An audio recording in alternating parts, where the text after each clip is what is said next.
During the last weeks of preseason, I felt like I was going in the wrong direction. I started to perform worse and worse, and I just didn't feel like myself. Something needed to be done. That's when I decided to do a 7-day dopamine detox. The results of that detox you have already seen for yourself. Those 7 days got me back on track and back to a place where I was firing on all cylinders as I headed into my 17th season as a footballer, as we headed into game 1. I think it's inevitable that we start off with the dopamine detox, and the results of that dopamine detox you have already seen by yourself, I'm sure of by now, and it was an experiment that I wanted to try. I've seen other people do it, maybe not football related, but other people on YouTube and other places, and I just felt like this is something that I want to try because I feel like it will have the benefits and the effects that I want from it. I don't want to go on too long about the detox because I assume most of you have already seen it by now. It's amassed almost 26,000 views, which is incredible, but I still think that I need to address some of it because of the profound effects that it had on my mood and on my performance level and everything just in my life. And you may ask yourself the question, is 7 days enough to get that change that I managed to achieve? And I think the answer to that question is both yes and no. To be honest, I think a lot of it was placebo. Me basically thinking that it had a bigger effect than it actually had. But in the end, I don't think that matters because whether it's placebo or not, if I'm able to achieve a change, a positive change within my life, within that short amount of time, whether it's placebo or not, I think it doesn't matter. And that's what I did. And I've already seen comments and I got in DMs that I've inspired a lot of you to do the same things, and you have also seen a huge amount of progress in that short amount of time. So I think it was an incredible experiment, and if I in the future go into a place where I'm not performing, where I'm not feeling well, my mood is bad, I sleep bad, then I may head to something like a dopamine detox again, who knows? Because I've seen the effects that it can have on my life and on my performance levels, so why not? And as you also saw in that video, I had possibly my greatest performance in several years as we played our final preseason game. And what was new about that game was that I played in a new position for the first time. I played as a number 8, which is an entirely new position to me. I played as a number 10 for a few games when I was a kid, like 10, 11.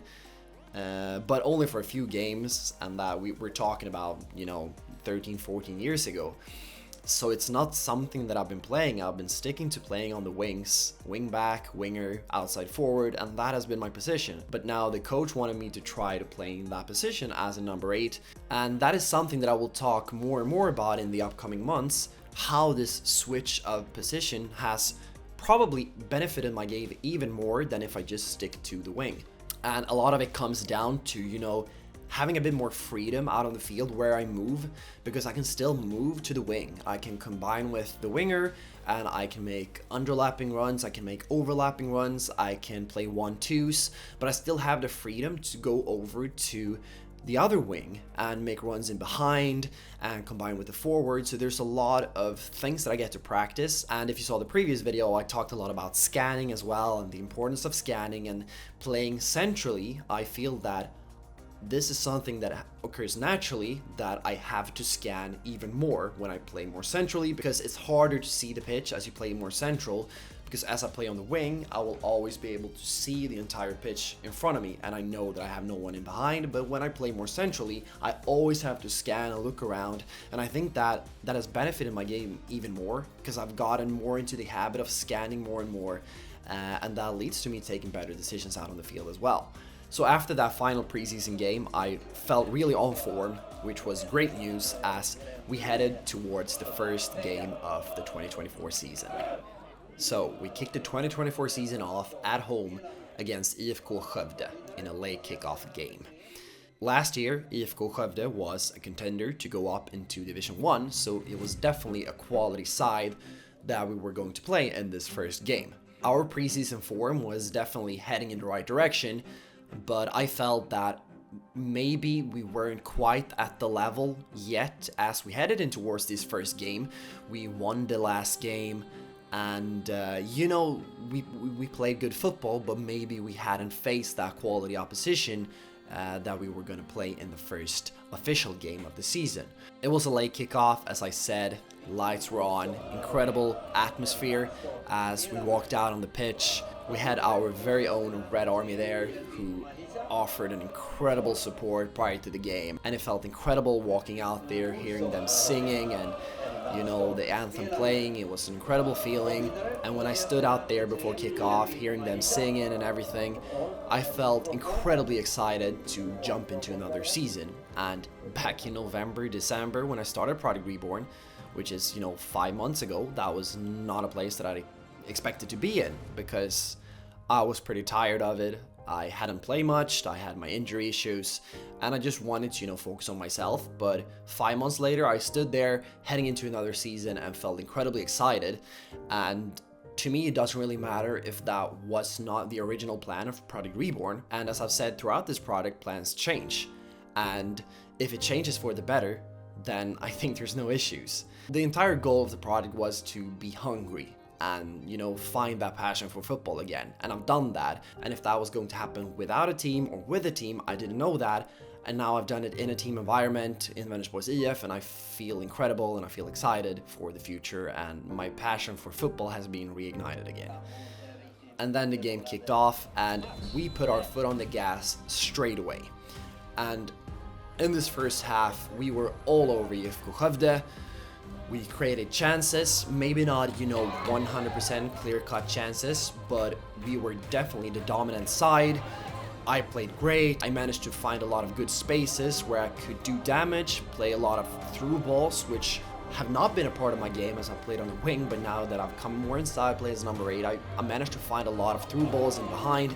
We had our outside forwards, Jaye and Osman, who posed a great threat down the wings, and we were all over them. And I think this was definitely our best performance, including pre-season, so far in 2024, which was great timing as it was the first competitive game. But the first half ended 0-0, but as we headed into the dressing room, all of us had a great feeling, and we knew that we were doing the right things, and if we just kept going, the goal would come and the 3 points would be ours. And then we went into the second half and we kept piling on the pressure. A goal was in the air. I had a lot of opportunity myself. I put in a few dangerous crosses and I had a shot that went just by the far post. And then with 15 minutes to go, we had a lapse of concentration, and Skövde, who has created very little in this game, they get a breakthrough and they find a ball in behind, 1-on-1 with the keeper, and they manage to score, and we're 1-0 behind. And this was tough, but we kept fighting, we kept looking for that goal, but we couldn't really find any clear-cut chances to get the ball in the goal, and the first game ended in a loss. We lost 1-0. But still, after the game, the feeling in the dressing room and the general feeling in the club was still a positive one. If you watched the entire game, you could see that we were the better side and we deserved the win. And in football, unfortunately, that doesn't always happen. If you look at it from a bigger perspective of 26 games that we will play in 2024, and if we play like this for 26 games, we will win more times than we will lose. Then we headed into a new week. Training felt pretty decent, and at the end of the week, we headed into game 2. This was our first away game.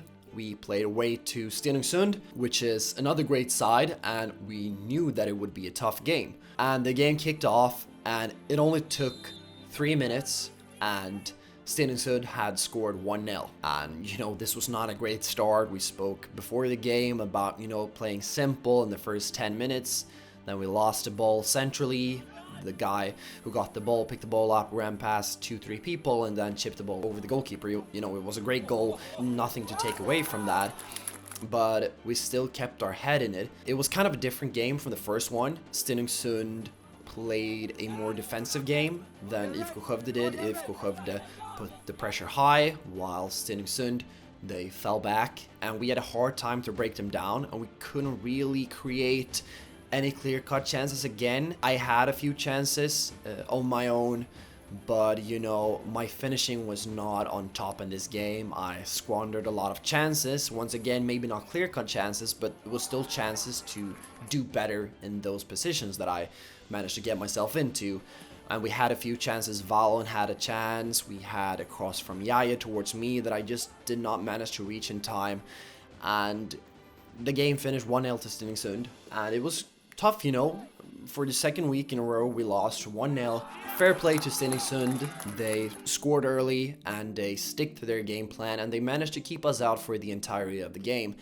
And I don't think we deserve to win in this game. Maybe a draw after the chances we have had, and Stenungsund had 4 chances maybe of their own. So maybe 1-1 would have been a fair result, but you know, they won, fair play to them. But we now had to look to ourselves. We had to analyze what had gone wrong. What can we do? Because we can't keep just performing well. We have to get the results. That's how football works. So after having done our homework during the week and after having analyzed the new opponents, Motala, we headed into game 3. So heading into this game, we played Motala, who also had lost their first 2 games, which was kind of weird because they're expected to be near the top by a lot of people. But I felt like when we headed into this game, we had a strong game plan like we had in the first 2 as well. And the game kicked off and immediately we had a chance to go ahead. I managed to get the ball to Osman, but he couldn't really keep he did well to beat his man, but he couldn't really keep his composure and he finished wide. But you know, stuff like that happens, and it was in the first minutes, so it was just about keep piling on the pressure, find the chances. And then, you know, just a couple of minutes later, I stick close to our striker, Valon. I see that I will win the ball in the air, so I make the run in behind him. He flicks the ball down straight into my path perfectly, and I take the final defender on 1v1, and I shift the ball to the right, and I try to go towards the far post with a curl finish, but it goes just wide. And you know, it was a great chance to go 1-0 ahead very early on in the game again. And then just 3-4 minutes later, we get another chance, and now I have drifted more over towards the right side. And Osman gets the ball kind of deep, but I see a pocket of space inside the field, so I position myself well. And I get the ball and I managed to take it down the line, kind of like playing as a right winger, right outside forward. And I start driving with the ball down the line. I see that a defender is approaching me, but I also see that Valon is making a great run for the cutback. And I spot him and I immediately try to find him. The ball takes a very, very slight deflection, but it goes into his path. He finishes one touch, bam, goal, 1-0. And that was such a great feeling because, you know, after the first 2 games, you really felt like we deserved more, but we just couldn't get the goal. And now after just 7-8 minutes, we got the first goal of the season, our first competitive goal of Division 2. And you know, it felt great, and you can really feel that when we celebrated. Everyone was absolutely buzzing. You can feel that when we were jumping around there, celebrating the goal. It was such a great feeling, and we got a lot of energy from that. But after the goal, we kind of backed off a bit and we became a bit passive in our defense. Motala created a bunch of chances. Nothing 100% clear cut once again. But then just before halftime, can't remember the exact minute, but maybe 43rd, 44th minute, they get a penalty. And you know, you think, no, please, let us go into halftime with a 1-0 lead. It would mean a lot to be able to calm down, sit together, speak about what we should do for the second half, but please let us have this 1-0 lead. But he steps up to take the penalty, and he hits the crossbar. The ball goes out, and the ref blows for halftime shortly after. And this was great, you know. Football is such a mental game at times. If they had scored 1-1, they would have gotten a lot of energy heading into the second half. Now instead, they missed a penalty. We were still 1-0 up. We got a lot of energy from that, and we could go into halftime with a 1-0 lead instead of just having conceded the 1-1 goal, which was very important in the context of the game. But we head into the dressing room. We spoke about the first half, how we became a bit too passive, and what we needed to change in the second half. And when we went out into the second half, we still played a very defensive-minded football. We fell back, but we weren't as passive maybe as we were in the first half. We defended a lot better than we did in the first half, And Motala didn't really create any clear-cut opportunities.